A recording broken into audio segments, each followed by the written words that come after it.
अस्सलाम वालेकुम। आज है हमारे पास टेस्ट 301 के असाइनमेंट नंबर 1। अब हमारे पास क्वेश्चन नंबर 1 है। क्वेश्चन करने से पहले एक बात बता दूं, अगर आपको आप में से किसी को भी सॉल्व असाइनमेंट चाहिए तो आप मेरे नंबर पे रब्ता करें, आपको मिल जाएगी। पेड असाइनमेंट है 150 रुपीज़ की। आगे हम क्वेश्चन की तरफ आते हैं। Construct a stem and leaf display for the grades in statistics of the students in college. हमें स्टेम एंड लीफ डिस्प्ले करना है grades of statistics of student के। हमें दी गई हैं वैल्यूज़। अब हमने सबसे पहले इन वैल्यूज़ को असेंडिंग ऑर्डर छोटे से बड़े की तरफ ले करना है। सबसे छोटी वैल्यू हमारे पास 88 है और सबसे बड़ी वैल्यू जो है वो 156 है। स्टेम हमारे पास क्या होती है, जो शुरू वाला पार्ट होता है उसे स्टेम कहते हैं, और लीफ हमारे पास सेकंड पार्ट को कहते हैं। लीफ हमारे पास हमेशा एक डिजिट होता है। स्टेम जो है, अगर 2 डिजिट्स हों तो उनमें से एक स्टेम होगा और एक लीफ। अगर 3 डिजिट्स होंगे तो पहले 2 जो होंगे वो स्टेम में आएंगे और बाकी जो पीछे एक बच जाएगा वो लीफ में होगा। इसी तरह हमने सबसे छोटा डिजिट हमारे पास 8 है स्टेम में, और सबसे बड़ा 15। अब इनके बाद अब जो वैल्यू 8 और 88 पहली वैल्यू थी ना, उसमें 8 था और 8 ही स्टेम था। उसके बाद 93 है, 93 में 9 आया है, 3 है। फिर 9 के साथ साथ जो वैल्यू होगी वो हम आगे लीफ में लिख देंगे। ये पूरा डिस्प्ले हम ऐसे बना लेंगे। Question number 1 solve. अब क्वेश्चन नंबर 2 है हमारे पास। The following table is constructed from the weights recorded to the nearest pound of male students of the college. Calculate the mean and median of the distribution. हमें mean और median find out करना है। Mean तो उसमें simply निकल आता है, लेकिन मीडियन के लिए हमें एक खास फार्मूला लिखना पड़ता है, वो करेंगे। पहले हमें गिवन क्या है, वेट्स हैं पाउंड्स में और फ्रीक्वेंसी गिवन है। अब हम सोल्यूशन की तरफ से आते हैं। अब सोल्यूशन में हमें चाहिए क्लास मार्क एक्स चाहिए, एफ ऑफ एक्स चाहिए और कम्युलेटिव फ्रीक्वेंसी चाहिए। हमारे पास वेट्स और पाउंड फ्रीक्वेंसी पहले मौजूद है। क्लास मार्क हम कैसे निकालेंगे, क्लास मार्क हम सिंपली निकालेंगे 118 में प्लस 126 करेंगे। जो क्लास बाउंड्रीज हैं दोनों को प्लस करके डिवाइडेड बाई 2 कर देंगे। तो ये हमारे पास टोटल 244 आएगा। तो हम उसको डिवाइड करेंगे तो जब तो हमारे पास आ जाएगा 122। इसी तरह 127 को प्लस करेंगे 135 पे, डिवाइडेड बाई 2 करेंगे तो हमारे पास 131 आ जाएगा।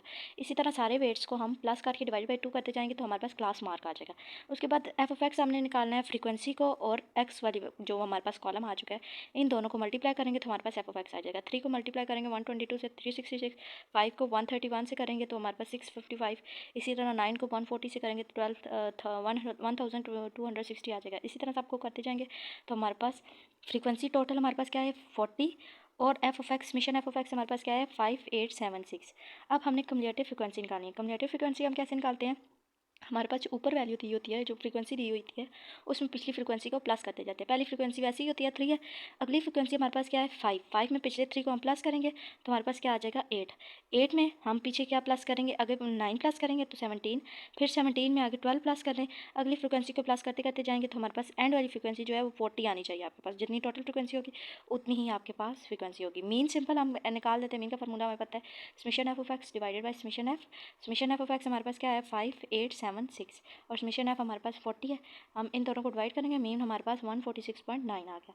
मीडियन का फॉर्मूला देखते हैं। Median is equal to L plus N bracket N by 2 minus cumulative frequency bracket close divided by frequency multiply C. अब हमारे पास ये एल क्या है, एल जो हमारे पास लोअर बाउंड्री होती है वो होता है लोअर लिमिट। एन हमारे पास total number of observations, cumulative frequency of proceeding median class. Median class में से जो मीडियन होता है ना, मीडियन दरमियान वाली वैल्यू, यहाँ पे दरमियान वाली क्या सी वैल्यू है, दरमियान है हमारे पास ये कम्युलेटिव फ्रीक्वेंसी का 29 दरमियान में आ रहा है। 3 वैल्यू से ऊपर है 3 नीचे, लेकिन प्रोसीडिंग क्लास मतलब कि 29 से ऊपर वाली क्लास 17 जो है वो हमारे पास यहाँ पे आ जाएगा कम्युलेटिव फ्रीक्वेंसी में। फ्रीक्वेंसी ऑफ मीडियन आपके पास आ जाएगी, और क्लास लेंथ हमारे पास, क्लास लेंथ आपके पास क्या होगी, हम 118 और माइनस 126 के दरमियान आपके पास कितनी वैल्यू आती है 8 आती है, तो हमारे पास क्लास लेंथ वो आ जाएगी। एन इज इक्वल टू 40 है हमारे पास टोटल फ्रीक्वेंसी, एन बाई 2 40/2 हो जाएगा। मीडियन आप देखें, लिमिट क्लास लिमिट जो है वो क्या आएगी, lower length 145, N by 2 40/2 minus 17। Class frequency हमारे पास प्रोसीडिंग क्लास की पिछली कौन सी है, ये 17, ये 17 आ गया हमारे पास। अब 17 की 17 माइनस 17 डिवाइड बाई 12, और क्लास लेंथ अब आपके पास क्या है 8। इनको हम सॉल्व करेंगे, 40 को 2 से डिवाइड करें 20 आ गया, 20 में से 17 माइनस करें 3/12 आ गया। अब 12 और 8 को कटिंग कर देंगे, 12 और ऊपर 12 को 8 को ऊपर 3 से मल्टीप्लाई कर देंगे, और 12 को 24 से कटिंग करेंगे, 12 1 12 12 2 24, 145 में 2 प्लस करेंगे तो आपके पास आ जाएगा 147। इधर 46 लिखा हुआ, ये थोड़ा गलत आंसर है। 147 आपका आंसर आ जाएगा। बिल्कुल आपका मीडियन भी निकल आया, आपकी मीन भी निकल आया। एक दफ़ा फिर क्वेश्चन को देख लें। आपके पास फर्स्ट क्वेश्चन था, उसमें हमने स्टेप और रेट निकालना था। नेक्स्ट क्वेश्चन में आपने मीन और मीडियन निकालना था, उसके लिए आपको class mark, frequency, F of x और कम्युलेटिव फ्रीक्वेंसी चाहिए थी। उसके बाद मीन निकाला आपने, मीडियन निकाला, मीडियन के लिए आपको ये बेसिक चीज़ें चाहिए थी, आपने मीडियन सिंपली निकाल लिया। Thank you so much. अल्लाह हाफिज़।